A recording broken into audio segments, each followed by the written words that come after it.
हा पैसा कुठून आला इन्कम टॅक्सवाले बघतात आणि मग एवढ्या नोटांचा ढीग रास ज्याला म्हणता येईल आणि ह्या नोटांची रास संदर्भात हे महोदय कोणाशी बोलतायत आणि ती सगळी रास जमा करणारी व्यक्ती कोण आणि ती कुठली तेही समोर येईल। पण आत्ताच्या घडीला मी एवढंच समोर आणलेलं आहे की अशा पद्धतीनं शेतकऱ्यांसाठी कर्जमुक्तीसाठी या सरकारकडे पैसा नाही, कॉन्ट्रॅक्टर्सचे बिल द्यायला या सरकारकडे पैसा नाही आणि एवढ्या नोटांच्या ढीगच्या ढीग यांच्या सत्ताधारी पक्षाच्या लोकांकडे आहेत।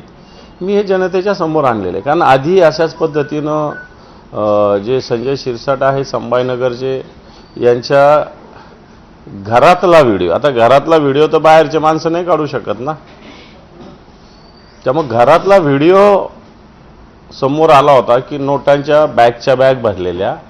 आता हा व्हिडिओ घरातलाच व्हिडिओ एका अर्थाने म्हणावं लागेल आणि त्या महोदय जे कोणी आहेत तुम्ही आमदार सांगतात त्यांना ह्या नोटा किती आहेत काय आहेत सगळं मला असं वाटतं दाखवल्या जातात आणि नंतर त्यांना त्या द्यायच्या असतील।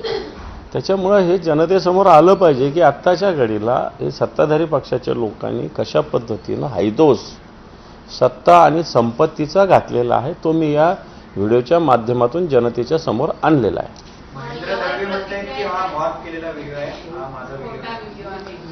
मला असं वाटतं याला पोलिसांना आपण सांगितलं तर त्यांनी सांगावं, मग पोलिसांकडे जावं आणि पोलिसांना याची चौकशी करायला सांगावी असं मला वाटतं। जर पोलीस माझ्याकडे आले तर मी सगळ्या गोष्टी डिटेल त्यांना सांगेल। मग महेंद्र दळवींनी जर मॉब केलेला व्हिडिओ असेल त्याची पोलिसात तक्रार करावी आणि पोलिसांनी निष्प्रभपणे याचा तपास करावा आणि जर माझ्याकडे चौकशीला पोलीस आले तर मी त्यांना या संदर्भात व्यवस्थित उत्तर देईल। या व्हिडिओचा काही अंशी जरी सत्यता आढळली तरी मी आमदारकीचा राजीनामा देईल असं ते म्हणताय। हे पण मी कोणाला आमदारकीचा राजीनामा देण्यासाठी किंवा त्यांच्यावर आरोप करण्यासाठी हा व्हिडिओ पोस्ट केलेला नाही।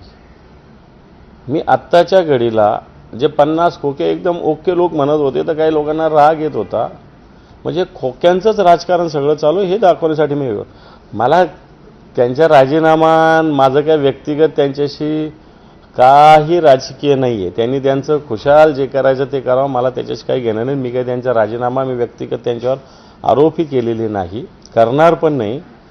माझी भूमिका याच्यामध्ये ती कोण व्यक्ती आहे त्यांचा राजीनामा वगैरे मला त्याच्यात इंटरेस्ट नाही। मला सांगण्याचा मुद्दा आहे की आत्ताचे सत्ताधारी पक्षाचे लोक कशा पद्धतीनं जनतेची लूटमार करून, कारण हे तर काय यांच्या शेतीच्या उत्पन्नातून नाही येत, हे सगळ्या गोष्टी फॅक्टरीतून येत नाही।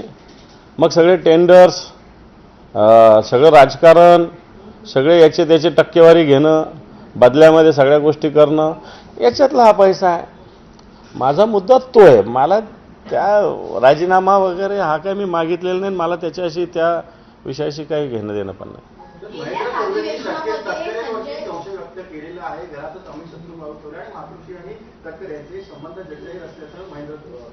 हा व्हिडिओ तटकरेंच्या माध्यमातून